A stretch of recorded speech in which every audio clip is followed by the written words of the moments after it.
I am so pleased to be here today to discuss how we create a healthier future for our children. I know this is something we all deeply care about.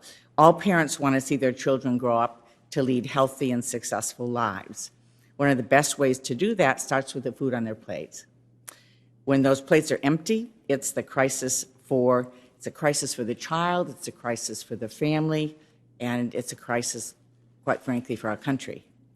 School meals were created because Congress recognized that far too many children were growing up malnourished. On the heels of World War II, that was a serious risk to our national security. WIC was established in response to the devastating impacts of poor nutrition on moms and babies. Summer meals were created because children were going hungry in between school years. At each of these turning points, Congress saw a crisis and acted. While a lot has changed since then, we need to take action again today.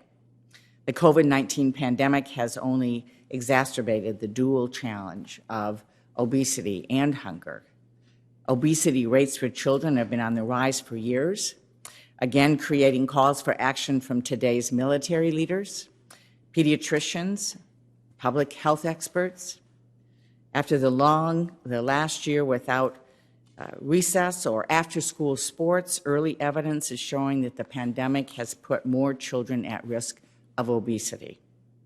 According to the American Academy of Pediatrics, who we will hear from today, children in low-income households and communities of color are more at risk of both obesity and COVID-19. At the same time, too many children in this country don't have enough to eat. Think about that. Too many children in the United States of America don't have enough to eat. 1 in 4 children in the United States now face hunger because of the pandemic.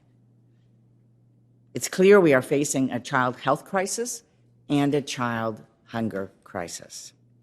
While the pandemic has created a new set of challenges, it has also created opportunities for us to improve children's lives. Whether they're learning in person or virtually, we know our children can't focus with an empty stomach. They need wholesome and nutritious breakfasts, lunches, snacks in order to learn and grow. During the pandemic, Congress gave schools new tools to reach more families in need, minimizing paperwork and focusing on creative ways to meet children where they are. Whether it's delivering meals along bus routes, giving out a week's worth of meals at once, or providing a pandemic EBT card to help families purchase food in the grocery store. New tools helped schools reach more children in need.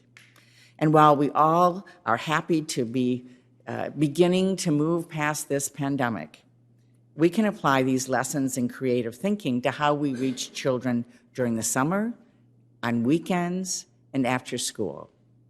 As we transition back to in-person learning, we have to use all of the tools in our toolbox to feed our kids and reduce burdens on schools, daycare centers, and parents. It's also important to make sure families have healthy food for their children before they reach school age. The successful WIC program helps pregnant moms and babies eat healthy food in the critical first stages of life. Key investments in technology and modernization like telehealth, data sharing, even something as simple as text messaging can help us feed more people in need. It's been over 10 years since Congress last made improvements to our critical child nutrition programs. With all the challenges we face, it's time to take action on a bipartisan basis. Feeding kids is not and should not be a partisan issue, and I know my partner and my ranking member, Senator Boozman, agrees.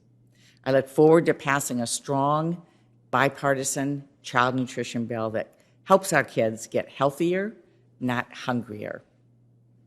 Thank you so much, and I now turn to Senator Boozman.